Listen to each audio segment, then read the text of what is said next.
Hello everyone, welcome to prep IAS. Prep IAS में आप सबका स्वागत है। आज के पॉलिटी के लेक्चर में we are going to study about union council of ministers. तो in today's polity lecture we will study about union council of ministers. First, सबसे पहले हम तो पढ़ेंगे यूनियन काउंसिल ऑफ मिनिस्टर्स के बारे में। दूसरा, फिर इसके बाद हम पढ़ेंगे कैबिनेट के बारे में। तीसरा, इसके बाद हम पढ़ेंगे कैबिनेट कमिटीज के बारे में। ओके, और चौथा, इसके बाद हम पढ़ेंगे स्टेट काउंसिल ऑफ मिनिस्टर के बारे में। और एक चीज मैं आपको बताना चाहूंगा, जो स्टेट काउंसिल ऑफ मिनिस्टर है उसके ऑलमोस्ट सारे प्रोविजन सेम है यूनियन काउंसिल ऑफ मिनिस्टर से।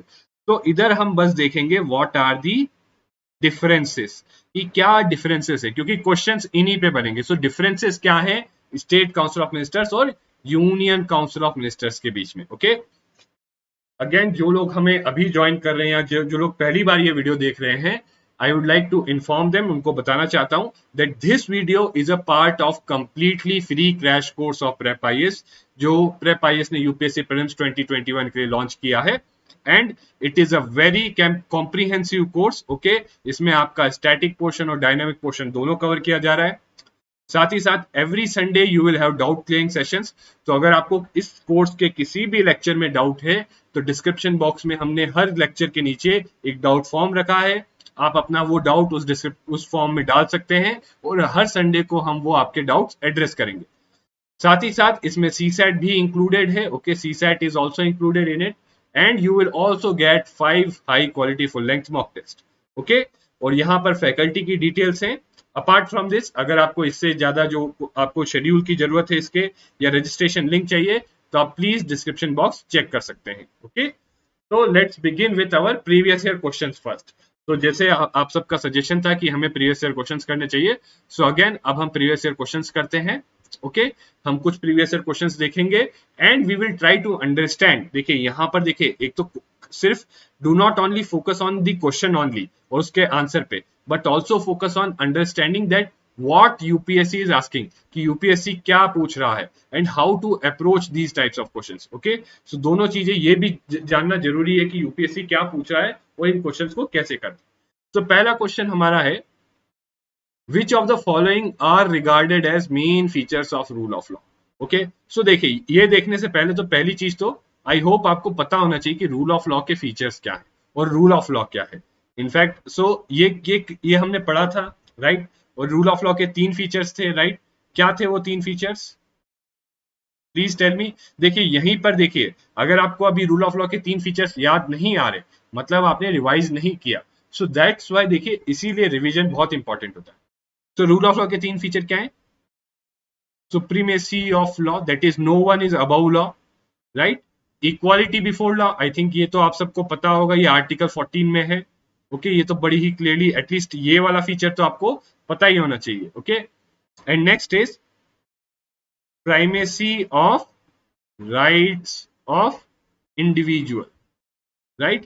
किसी इंडिविजुअल के राइट्स की प्राइमेसी। ओके, सो अब आपको बस क्या करना है, आपको ये 3 फीचर पता है, आपको बस इन 3 फीचर को है ना दिमाग लगा के इनसे रिलेट करना है कि किनसे रिलेट होते हैं या नहीं होते, राइट। और अगर आप रिलेट कर लोगे तो बेसिकली आपका ये क्वेश्चन सॉल्व हो जाए।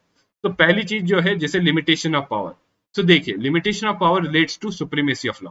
बेसिकली देखिए, अगर लॉ नहीं होता तो जो हमारी गवर्नमेंट है या जो स्टेट है, उसके पास पावर से वो आर्बिट्रेरीली एक्सरसाइज कर सकता है। बट रूल ऑफ लॉ क्या कहता है?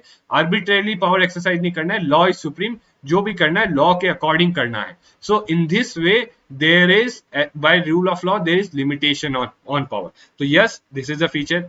इक्वालिटी बिफोर लॉ, ये तो बड़ा ही स्ट्रेट फॉरवर्ड है। Okay, so this is also a feature.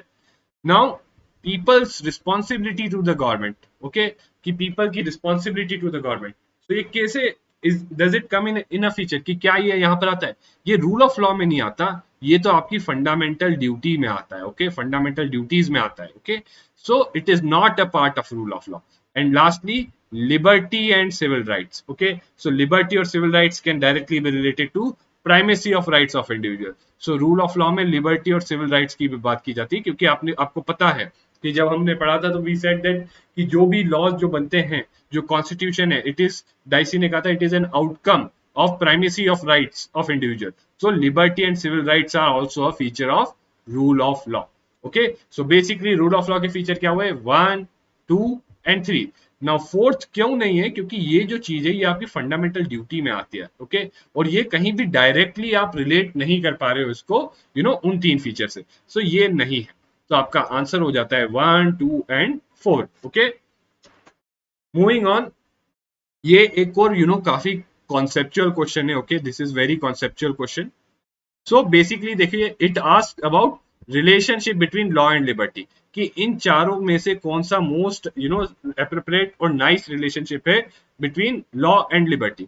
तो नॉर्मली लोग क्या सोचते हैं कि लॉज होते हैं, तो लॉज क्या करते हैं, रिस्ट्रिक्ट करते हैं लिबर्टी को, राइट।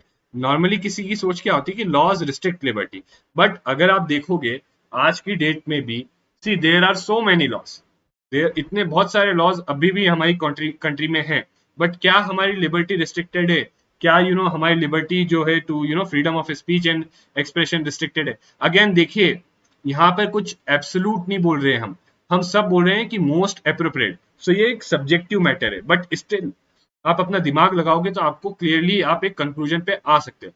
सो देखिए, नॉर्मली ये सोचते हैं कि लॉज रिस्ट्रिक्ट लिबर्टी, बट ऐसा नहीं है, right. It is not necessary, if there are more laws there is less liberty. Okay, so देखिए, सर्टेनली अगर लॉज ऐसे हैं, अथॉरिटेरियन लॉज है, सी सिंपली लॉज नहीं, but if the laws are authoritarian या laws are irrational, right, laws are not fair or laws are discriminatory, in that case they will restrict liberty, but simply law hona does not restrict liberty. Okay, now if there is liberty, laws have to be made by the people. Okay, so देखिए, ये तो India में liberty है, but laws are made by representative of the people, not directly by the people. Okay, और कई जगह laws are also in emergency situations made by the president through ordinance. Okay, so ये भी हम बोल सकते हैं, इसको भी हम eliminate कर सकते हैं, right.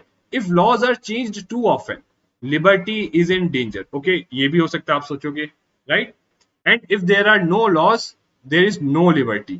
So देखिए, एक चीज अगर आप जानोगे, हमारे कॉन्स्टिट्यूशन में क्या दे रखा है कि जो भी फंडामेंटल राइट्स है वो लिबर्टी देते हैं, but they are subject to reasonable restrictions. Okay, reasonable restrictions. और ये रीजनेबल रिस्ट्रिक्शंस लगाते क्यों हैं हम फंडामेंटल राइट्स पे, बिकॉज आप देखिए, अगर किसी को हम, जैसे आप लीजिए एग्जांपल आर्टिकल 19 का, राइट।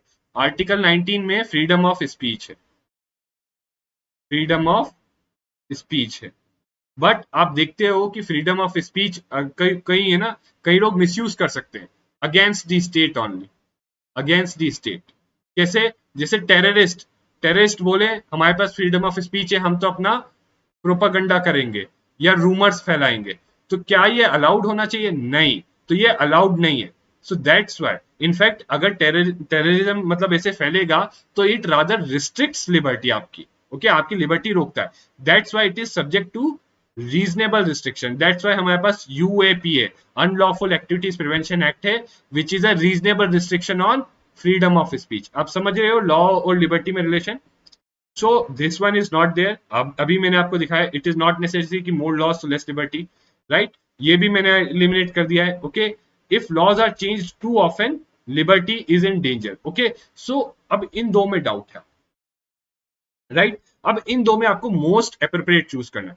सो देखिए, अगर आप अब एक सिचुएशन इमेजिन करिए जब कोई लॉज नहीं, if there are no laws, if there are no laws, right, अगर कोई भी लॉ नहीं है, तो आप इमेजिन करिए क्या होगा। हम बोलते हैं ना जंगल राज, तो जंगल राज होगा। तो जंगल राज होता है तो आपको पता है क्या होता है, might is right, might is right. जो पावरफुल बंदा है, राइट, उसके पास सारा कंट्रोल होगा। तो एक ही पर्सन है, उसके पास सारा कंट्रोल होगा, और and then he will restrict the liberty of others, he will eliminate. तब वो क्या हो जाती है, डिक्टेटरशिप हो जाएगी वो।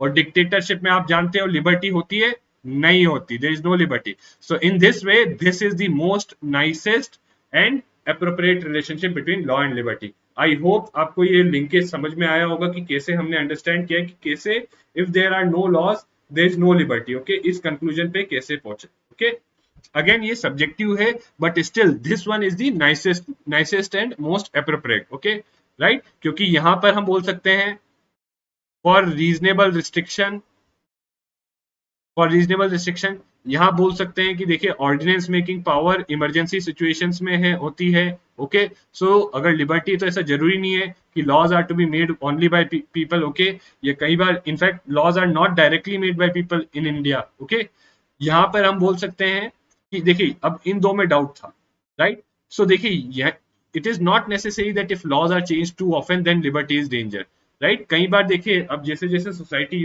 इवॉल्व हो रही है, तो जैसे जैसे रैपिड टेक्नोलॉजिकल चेंज आ रहे हैं, तो कई बार चेंजेस की रिक्वायरमेंट होती है लॉज में। सर्टेनली अगर लॉज बहुत जल्दी जल्दी चेंज करोगे तो कुछ इंस्टेबिलिटी आएगी, but it is not necessary कि वो लिबर्टी को ही डेंजर करे। तो मोस्ट अप्रोप्रिएट रिलेशनशिप यही बचता है आपका, जैसे मैंने आपको बताया। ओके, अब आ जाते हैं इस क्वेश्चन पे। सो it is purely factual question. Okay, ये क्वेश्चन मैंने इसीलिए उठा के डाला है आपको, बस ये क्वेश्चन यहाँ पर पुट करने का एक ही रीजन है, it is to highlight the importance of revision. अगर आपने रिवाइज किए मेरे शुरू के लेक्चर्स, और अगर आपने उसमें गवर्नमेंट ऑफ इंडिया एक्ट 1935 को रिवाइज किया है, तो आप बहुत ही इजीली इस क्वेश्चन को कर सकते हैं, और आप बहुत ही इजीली यूपीएससी में 2 मार्क्स सिक्योर कर सकते हैं। और 2 मार्क्स आर वेरी इंपॉर्टेंट, क्योंकि कई लोग आपको बॉर्डर लाइन पे हो तो आपको आपको मेंस के लिए सिलेक्ट करवा सकते हैं। ओके, सो डेफिनेटली, सो यहाँ पर क्लियर आंसर है गवर्नर जनरल। ओके, सो जो गवर्नमेंट ऑफ इंडिया एक्ट 1935 था, उसमें जो रेसिडुअरी पावर्स थी, they were given to governor general. Okay, it was neither given to federal legislature, neither to provincial legislature, neither to provincial governors. It was given to governor general. Okay, so ये हमारे previous year questions हो गए। Let's move on to studying our topic, that is Union Council of Ministers. So थोड़े basics, in basics you need to know this, that the Council of Ministers is headed by Prime Minister, and it is the real executive authority. और जो president है आपका, जो मैं पहले भी repeat, देखिए कई बार ओवरलैप और रिपीट तो होगा ही, इवन लक्ष्मीकांत भी आप पढ़ोगे ना तो आपको लगेगा कि यार ये तो रिपीट ही है। सो दैट्स वाई ये जो नोट्स हैं यहाँ पर मैं आपको दे रहा हूँ, ये वो सारा रिपीट और जो सारा अननेसेसरी चीजें लक्ष्मीकांत में भी है, जो उस सबको हटा के मैं आपको नोट्स दे रहा हूँ। तो president is the nominal executive authority, और real executive authority is council of ministers headed by PM. अगर मान लो कल को मैं आपको क्वेश्चन पूछूं, कल को या आपको क्वेश्चन आए प्रीलिम्स में कि which of the following is correct, और मैं बोलूं, पहला एक स्टेटमेंट दूं, prime minister is the real executive authority, या which of the following is most appropriate में बोल दूं, राइट। और दूसरा बोलूं that council of ministers headed by PM is real executive authority, और तीसरा मैं आपको स्टेटमेंट दूं that president is nominal executive authority. तो आप क्लियरली देख सकते हो, आप बोलोगे आप ये बताइए, तो प्लस ये वाले को तो आप क्लियरली हैंडल कर सकते हो कि जस्ट अ सेकेंड।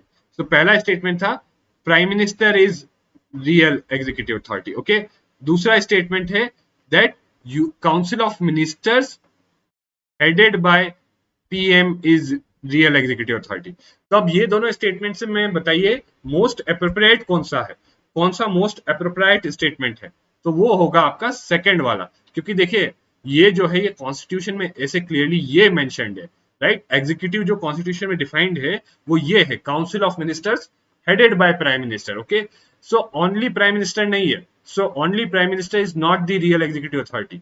अगर मान लीजिए ये ऑप्शन नहीं होता और ये होता कि prime minister is real executive authority और दूसरा ऑप्शन होता president is real executive authority, तो उस केस में ये गलत होता और ये सही होता। बट अगर ये दो ऑप्शन है आपके पास तो ये गलत है और ये सही है। ओके, तो आई होप आपको ये समझ में आ रहा है कि ये कितना इंपॉर्टेंट है ये चीजों पे एम्फेसाइज करना, क्योंकि पॉलिटी में इसी टाइप के क्वेश्चंस बनते हैं। Okay, now it is council of ministers is body is recognised by the constitution. क्यों? आर्टिकल 74 में उसके स्टेटस के बारे में दे रखा है, उसके रोल के बारे में, role and status is given in article 74, एंड आर्टिकल 75 में उसकी पूरी जो कि कैसे अपॉइंट होते हैं, टेन्योर क्या होगा, responsibility, qualification, oath, allowances etcetera, ये सब आर्टिकल 75 में दे रखा है। नाउ आर्टिकल 74 में रोल क्या है काउंसिल ऑफ मिनिस्टर्स का?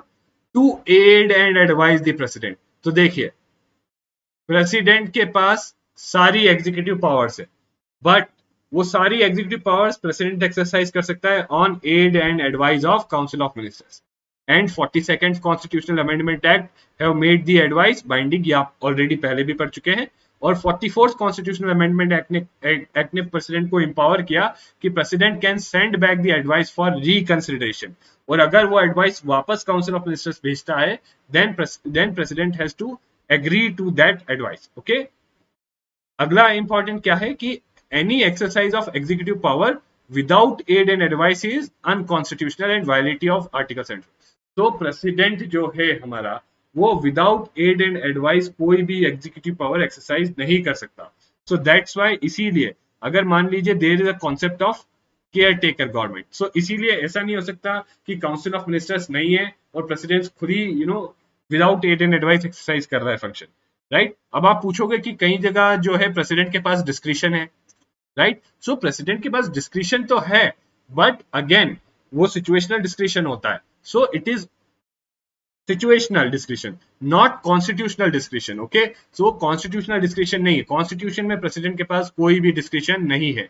Okay, and again care taker government वो होती है कि मान लीजिए कि आपका लोकसभा आज डिसॉल्व कर दिया गया, सो ऐसा नहीं होगा कि जो आपका जो ये गवर्नमेंट है, गवर्नमेंट ऑफ इंडिया, वो भी खत्म होगी, जो काउंसिल ऑफ मिनिस्टर्स है वो भी हट जाएगा। नहीं, वो काउंसिल ऑफ मिनिस्टर्स कंटिन्यू करेगा एग्जिस्ट करने के लिए, but it will be a care taker only. मतलब अब केयर टेकर मतलब it will only have the it will only perform the function of running the government. Okay, so that's why Supreme Court has also held that even after dissolution of Lok Sabha, Council of Ministers does not cease to hold the office.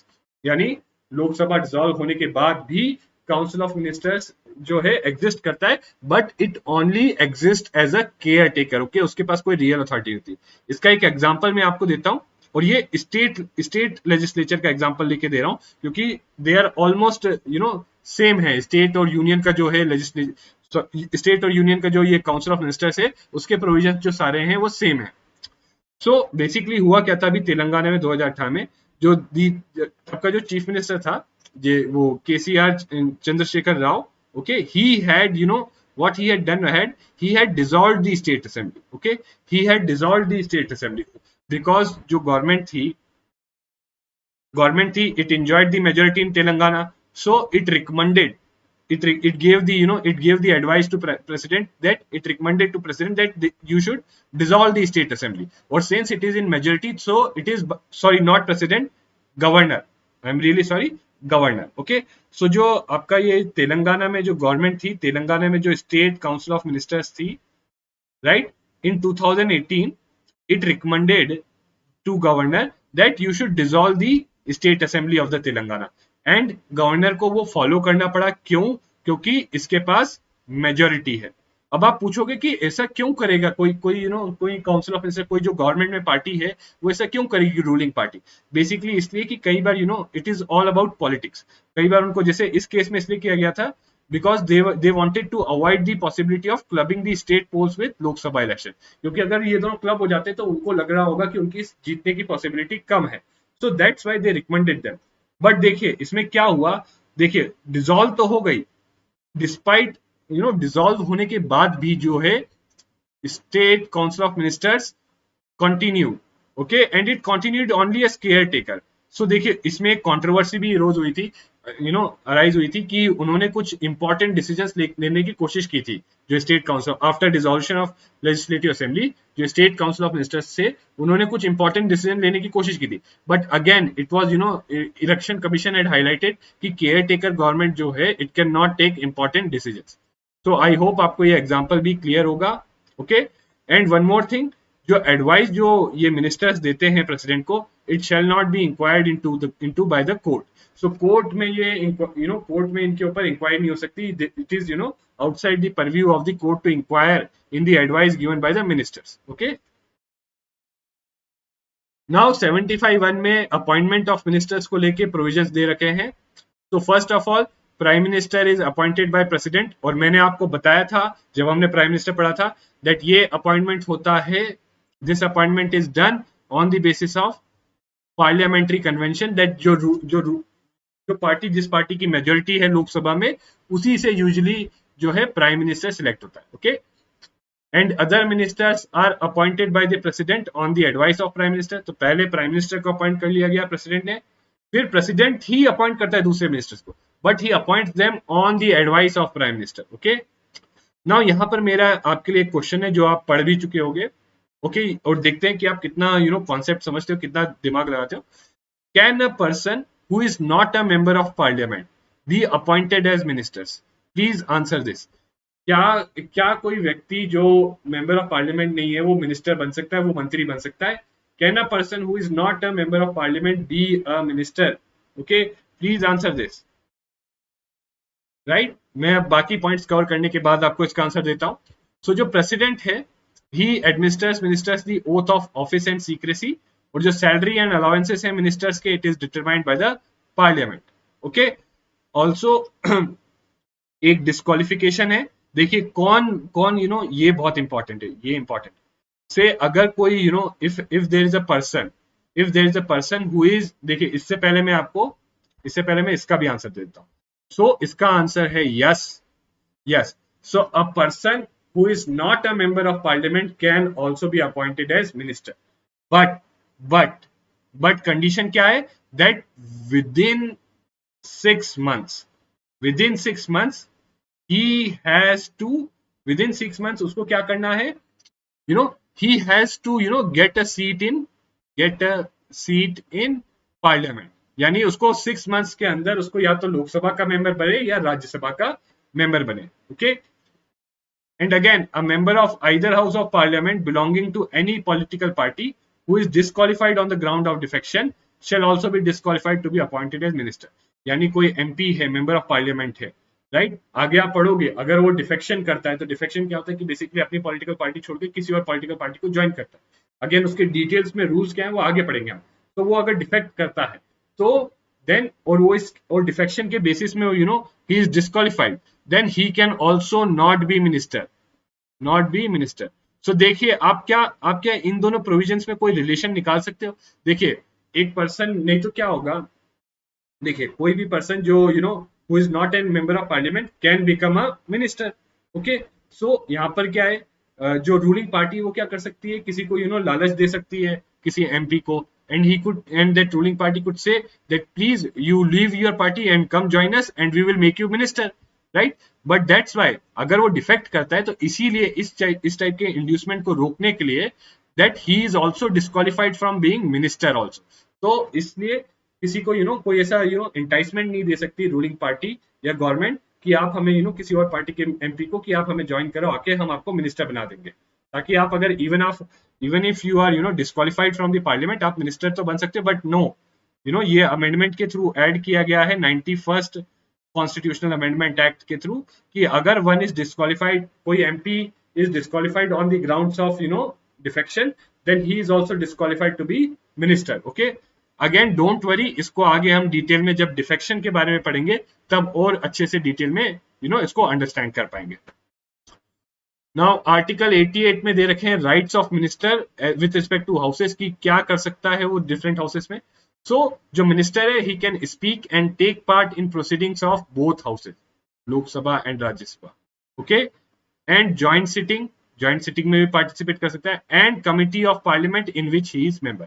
तो ये minister के rights हैं, right. जहां तक voting की बात आती है तो वो वोट बस उसी हाउस में कर सकता है जिस हाउस में वो मेंबर है. Okay, now composition. So composition के रिगार्डिंग एक चीज आपको पता चाहिए कि मैक्सिमम कितने हो सकते हैं मेंबर्स. मैक्सिमम मेंबर्स कितने हो सकते हैं in council of ministers. Okay, so it should not exceed 15% of total strength of Lok Sabha.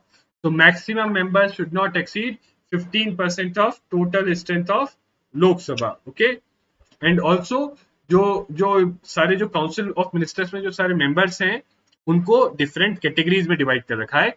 और ये कैटेगरीज किस बेसिस पे हम डिवाइड करते हैं? Depending upon their status and importance of their function. So उनका स्टेटस क्या है और कितना इंपॉर्टेंट फंक्शन वो हैंडल कर रहे हैं, उसके बेसिस पे उनको हम इन कैटेगरीज में डिवाइड करते हैं. सो कैबिनेट मिनिस्टर होते हैं वो मोस्ट इंपॉर्टेंट, उनका स्टेटस हाईएस्ट होता है और वो मोस्ट इंपॉर्टेंट फंक्शंस देखते हैं, जैसे फाइनेंस, होम मिनिस्ट्री, राइट। जैसे होम मिनिस्टर करेंटली हमारे कौन है, अमित शाह। तो आप समझ सकते हो कि it is based on status and importance of function, right. फिर हो गया मिनिस्टर ऑफ स्टेट। नाउ इसमें दो टाइप के हो सकते हैं, इंडिपेंडेंट चार्ज और attached to cabinet ministers. Okay, so जैसे अटैच्ड के केस में आपको पता है कि इंडिपेंडेंट चार्ज मतलब कि एक मिनिस्ट्री कंप्लीटली जो है, अटैच तो आप समझ ही गए होंगे कि कोई मिनिस्टर को हमने जैसे अटैच कर दिया फाइनेंस मिनिस्टर के साथ। ओके, और इंडिपेंडेंट चार्ज मतलब कि that minister is not attached to any cabinet minister and he is independently handling a ministry, वो मिनिस्टर खुद से अपनी एक मिनिस्ट्री हैंडल कर रहा है। ओके, आई होप आपको ये मिनिस्टर ऑफ स्टेट समझ में आ गया, इंडिपेंडेंट चार्ज और attach. then there are deputy ministers and then there are parliamentary secretaries. Okay, again this is in terms of importance of function and their status. moving on, अब हम देखते हैं responsibility, right, because वो government में है तो they have to be responsible government है। तो रिस्पॉन्सिबल गवर्नमेंट में जो मिनिस्टर्स हैं उनकी भी रिस्पॉन्सिबिलिटी बनती है। तो कलेक्टिवली मतलब काउंसिल ऑफ मिनिस्टर्स की कलेक्टिवली रिस्पॉन्सिबिलिटी है लोकसभा को, तो they are all responsible to Lok Sabha.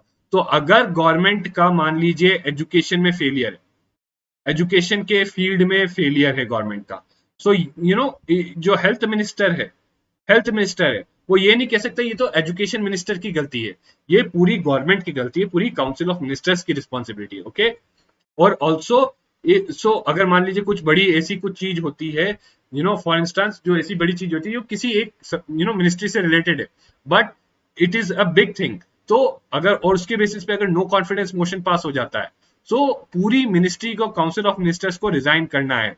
अगर वो रिजाइन नहीं करते तो प्रेसिडेंट उनको डिसमिस कर सकता है। Okay, so this is the meaning of collective responsibility, that means they swim or sink together. Okay, they swim or sink together. Okay, and इसका एक और मतलब है दैट जो कैबिनेट के डिसीजन होते हैं, आगे हम पढ़ेंगे कैबिनेट क्या है। सो कैबिनेट के डिसीजन है it is binding on all ministers. ऐसा नहीं है कि कोई मिनिस्टर कहे कि मैं जो है अपनी कैबिनेट के डिसीजन से एग्री नहीं करता, तो all ministers have to be have a same voice, उनको सेम ओपिनियन और वॉइस होनी चाहिए, right. So this is also meaning of collective responsibility. Okay, individual responsibility, so ministers individually they hold their office during pleasure of president, or and again president can remove a minister on advice of pm. so basically देखिए ये जो provision है ना, this is to ensure कि अगर कोई हमारे prime minister की बात नहीं मान रहा, so prime minister can advise the president के that remove this minister, right. So आप समझ गए होंगे individual responsibility, and again this is used to ensure collective responsibility, right, ये individual responsibility is used to ensure collective responsibility। next is no legal responsibility। तो basically आप देखते हो कि जो मिनिस्टर्स हैं वो कई ऑर्डर्स वगैरह ये सब निकालते हैं, मतलब जो भी ऑर्डर्स निकलते हैं they come on the name of the president, क्योंकि सारी एग्जीक्यूटिव पावर प्रेसिडेंट के नाम पे एग्जीक्यूट होती है सारी चीजें। तो देखिए जैसे यूके में क्या है, सारी चीजें क्राउन के नाम पे होती है, बट वहां पर क्या है कि मिनिस्टर को काउंटर साइन करना होता है। काउंटर साइन मतलब मिनिस्टर रिस्पॉन्सिबिलिटी लेता है लीगल कि हाँ मैंने क्राउन को ये एडवाइस दी और क्राउन मेरी एडवाइस पे ये चीज कर रहा है। ओके, सो अगर कल को वो जो ऑर्डर है वो कुछ वो लॉ को वायलेट करता है, ये करता है, तो यूके में लीगल रिस्पॉन्सिबिलिटी बनती है मिनिस्टर की। बट इंडिया के केस में कोई काउंटर साइन का ऐसा प्रोविजन नहीं है, राइट। सो अगर मिनिस्टर ने कोई एडवाइस दी प्रेसिडेंट को और वो उसके बेसिस प्रेसिडेंट ने कोई ऑर्डर निकाला और वो ऑर्डर अगर किसी लॉ को वायलेट करता है, सो इन दैट केस कोई लीगल रिस्पॉन्सिबिलिटी नहीं बनती, right. So since because of no provision for counter signing there is no legal responsibility. Also courts are barred from inquiring in the nature of advice rendered by the minister to president, so this also prevents any legal responsibility। but इसका मतलब ये नहीं है कि वो corruption के लिए responsible है। सी अगर वो करप्शन करते हैं उसके लिए वो रिस्पॉन्सिबल है, बट यस ऐसा कोई जो गुड फेथ में वो कुछ काम करते हैं, राइट, उसमें उन्होंने कुछ एडवाइस दी कि ये ऑर्डर निकाला जाए और प्रेसिडेंट ऑर्डर निकालता है, but it goes in contravention to any law, right, या उससे कुछ there is some violation of law, तो in that case there is no legal responsibility. Okay, so I hope आपको लीगल रिस्पॉन्सिबिलिटी समझ में आ गया होगा। अब हम पढ़ते हैं यूनियन कैबिनेट के बारे में। Okay and again union cabinet के सारे प्रोविजंस जो है mostly they are applicable to state cabinet. Okay so it is defined in the constitution.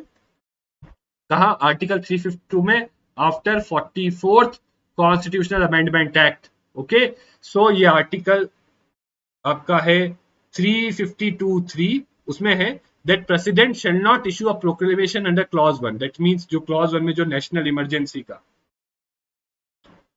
that national emergency president जब तक issue नहीं कर सकता unless a decision of union. So union cabinet word is mentioned in the constitution. Okay, it is not only mentioned but आप देखोगे यहाँ it is defined that it is council, that is to say that is council consisting of prime minister and other ministers of the cabinet rank. Okay, so देखिए defined है union cabinet. Okay, so यहाँ पर देखिए आप देख सकते हो union cabinet is defined in the constitution. Now role of cabinet. So role of cabinet आप यहाँ देख सकते हो it is the highest decision making body, it makes policies, it is the supreme executive authority, chief coordinator, advisory body to president, its advice is binding on president. Okay, and chief crisis manager and exercise control over higher appointments and deals with all foreign policy and foreign affairs. तो basically देखिए होता क्या है कि जो council of ministers है ना it is a very big body. So ये अगर इफेक्टिवली फंक्शन करना है तो ये रेगुलरली मीट नहीं कर सकते. राइट सो इसी में से एक बनाते हैं हम कैबिनेट, जिनको दिया है कैबिनेट बनाते हैं. सो this is the effective body which functions. Okay this is the in theory सारी पावर जो एग्जीक्यूटिव में ये फंक्शन करे बट इफेक्टिवली उसको इफेक्टिवली फंक्शन करने के लिए एक स्मॉलर बॉडी बनाई गई जिसमें सारे इंपॉर्टेंट मिनिस्टर्स है जो कैबिनेट रैंक है cabinet. Okay and this they perform all the functions. और जो कैबिनेट जो सारे डिसीजन लेता है इसके सारे decisions are binding on the president. Okay and council of ministers को भी इसके सारे डिसीजंस फॉलो करने होते हैं. ओके तो यहाँ पे कंपैरिजन है. So council of minister 60 to 70 members, cabinet smaller है 15 to 20 मेंबर्स. इसमें ऑल कैटेगरीज, इसमें only cabinet rank, no collective function. So basically देखिए बोला तो हमने गया है कि कलेक्टिवली फंक्शन करती है collective responsibility but in effectively मतलब जो है वो कलेक्टिवली कुछ फंक्शन नहीं करती. हर मिनिस्टर अपना काम करता है बट कलेक्टिवली कौन फंक्शन करता है जो वो है कैबिनेट. सो कैबिनेट कलेक्टिवली हर बार कैबिनेट मीटिंग्स होती है, ये होती है, उसमें वो कलेक्टिवली आते हैं, डिसीजंस लेते हैं और रिव्यू लेते हैं गवर्नमेंट का. Okay all power in theory and exercise all power in reality, originally defined in the constitution. Okay under article 74 and 75, defined in constitution by 44th constitutional amendment act under article 353(3). okay and collectively responsible to lower house, right, and they enforce the collective responsibility. basically देखिए सारे council of ministers को एक ही चीज करनी है, एक ही line of thought में रहना, तो वो लाइन ऑफ थॉट प्रोवाइड करता है कैबिनेट. और अगर वो लाइन ऑफ थॉट गलत हुआ तो उनके अगेंस्ट लोअर हाउस में नो कॉन्फिडेंस मोशन आ सकता है. ओके अब एक और चीज जो आपको देखनी चाहिए that is kitchen cabinet. So it is an even smaller body than cabinet, right, and it is, please remember, kitchen cabinet is a informal body and it consists of prime ministers and 2 or 4 influential colleagues. And another important point about kitchen cabinet is that it also have outsiders, right. ऐसा जरूरी नहीं है कि kitchen cabinet में सिर्फ cabinet ministers हो, outsiders भी हो सकते हैं जो इवन मिनिस्टर नहीं है वो भी हो सकते हैं. ओके जैसे इंदिरा गांधी के टाइम में या राजीव गांधी के टाइम में किचन कैबिनेट एग्जिस्ट करता था. Okay now shadow cabinet. So again something which is in UK, आप देख सकते हो. सो बेसिकली क्या होता है, जो अपोजिशन होती है, right, they shadow the cabinet, मतलब वो एक अपनी ऑल्टरनेट कैबिनेट बनाते हैं, अल्टरनेटिव कैबिनेट बनाते हैं जिसमें जो गवर्नमेंट के सारे कैबिनेट मेंबर्स है उसी के ऑल्टरनेटिव मेंबर्स वो अपनी अपने पास भी रखते हैं. Okay whose members shadow or mirror the positions of each individual member of the cabinet. okay so I hope shadow cabinet भी आपको क्लियर होगा, राइट. सो बेसिकली जैसे ये कैबिनेट है, इसमें कोई मिनिस्टर है होम का, कोई फाइनेंस का, राइट, कोई कम्युनिकेशन का. तो यहाँ अगर शैडो कैबिनेट बनेगी तो ये अपोजिशन पार्टी बनाएगी, वो भी एक होम का मेंबर रखेगी, एक फाइनेंस के लिए रखेगी और एक कम्युनिकेशन के लिए. ओके तो again this is the thing which is in UK. और ये कई कॉन्स्टिट्यूशनल एक्सपर्ट रिकमेंड करते हैं कि इंडिया में भी एक शैडो कैबिनेट होनी चाहिए. ओके मूविंग ऑन, अब हम देखते हैं कैबिनेट कमिटीज के बारे में. Now these committees are extra constitutional. देखिए क्लियरली इनके फीचर्स देखिए. ओके अगेन आपको कुछ अगर विजिबल नहीं होगा अगर कोई पॉइंट तो let me just shift my self. Okay, so cabinet committees, they are extra constitutional, right? They are extra constitutional, मतलब they are nowhere mentioned in the constitution. तो कहाँ पे इनका mention है? इनका mention है transaction of business rules. So they are constituted. Please remember this. They are constituted under transaction of business rules. Okay, please remember this. Very important. Okay, right? So transaction of business rules provide for their establishment. दो type की होती है, standing and ad hoc. Ad hoc होती है temporary, किसी एक काम के लिए temporary. Okay, right. They are set up by whom? Prime minister. Please remember, who setups cabinet committees? Prime Minister. Okay, and membership varies from 3 to 8. And non cabinet ministers, right? So जो cabinet rank के ministers नहीं है, they could also be part of cabinet committee. This is very important. So जो cabinet rank के ministers नहीं है, they could also be a part of cabinet committee. Most of these committees are headed by prime minister except for some committees. Okay, आगे हम देखेंगे वो committees कौन सी है. And they can take decisions. Okay, they can take their decisions on their own. हालांकि इनके their decisions can be reviewed by cabinet. Okay, अब हम देख लेते हैं एक list of cabinet committees. Right, so देखिए प्लीज, इंपॉर्टेंट ये दो कैबिनेट कमिटीज याद रखिए. Okay, cabinet committee on investment and growth और cabinet committee on employment and skill development. ये दोनों 2019 में नई गवर्नमेंट बनने के बाद ये दो नई कैबिनेट कमिटीज कॉन्स्टिट्यूट की गई हैं and these are headed by prime minister. इसके अलावा अदर 6 मोर कैबिनेट कमिटीज हैं. टोटली आज के टाइम में 8 कैबिनेट कमिटीज हैं. ओके, दो तो ये जो नई कैबिनेट कमेटी बनाई on investment and growth and employment and skill development, और जो other 6 cabinet committee that are appointments committee of cabinet headed by PM. So ये सारे जो इंपॉर्टेंट अपॉइंटमेंट्स हैं जैसे सीएजी वगैरह, इनके लिए रिकमेंडेशन ये देती है to the president. Okay, then cabinet committee on economic affairs. Okay, so this is also headed by prime minister. So आपको आगे जाके देखोगे इसके फंक्शंस क्या होते हैं. ओके, जैसे एक फंक्शन मोस्ट इंपॉर्टेंट का क्या होता है, एमएसपी फिक्स करना. सो एमएसपी फिक्स करना is one of the important functions of cabinet committee on economic affairs. Then cabinet committee on parliamentary affairs, मतलब पार्लियामेंट के सारे जो डीलिंग है गवर्नमेंट की पार्लियामेंट में जो सारा बिजनेस है उसको डील करने के लिए कमेटी है. And this is headed by home minister. Please remember this, cabinet committee on parliamentary affairs is headed by home minister. Then on political affairs is headed by Prime Minister, on security by Prime Minister, and Cabinet Committee on accommodation headed by Home Minister. Okay, so I hope आपको सारी cabinet committees clear हो. अब हम देखते हैं state legislature. Again देखिए, state legislature is a basically a replica of, sorry, not state legislature, I am really sorry, state council of ministers. Okay, so state council of ministers is a replica of, it is a replica of union. This is a replica of union council of ministers. Okay, so basically यहाँ पर आप देख सकते हो what is the difference between council of ministers from union. Okay, so it is mentioned in article 163 and 164. Okay, so इसका mention article 163 164 में, उसका था 74 and 75 में. जैसे 74 स्टेटस और रोल बताता है, वैसे 163 also gives us the status and role. But एक एक्सेप्शन क्या है, that governor has discretion to act without aid and advice. Right, यहां पे governor has constitutional discretion. So ये डिफरेंस है, ये डिफरेंस का पॉइंट है. ओके, एंड ऑल्सो आर्टिकल 164 उनका सारा appointment, tenure, responsibility, qualification, oath, salaries and allowances से डील करता है. जो स्टेट्स हैं छत्तीसगढ़, झारखंड, मध्य प्रदेश एंड उड़ीसा, हमारा कॉन्स्टिट्यूशन स्पेसिफिकली मेंशन करता है कि इनके लिए एक मिनिस्टर इलेक्ट होगा जो इंचार्ज होगा ट्राइबल वेलफेयर का. So specifically for these states our constitution mentions that a minister should be elected who will be in charge of tribal welfare. Okay, total number of ministers including chief minister and council of minister shall not exceed 15%. तो again 15% की limit है total strength of legislative assembly. Same limit जो थी वो थी union council of ministers पे, but additional provision is this that एक minimum limit भी है. So minimum should not be less than 12. Okay, so minimum should not be less than 12. Okay, so this is it for our lecture. Okay, and again आपको लग रहा होगा कि मैंने state council of minister बड़ी जल्दी करा दिया, बट देखिए इट वॉज ऑलमोस्ट, अगर मैं सारा फिर से कर रहा था, सारे रिपीट करना कोई सेंस नहीं बनाता है.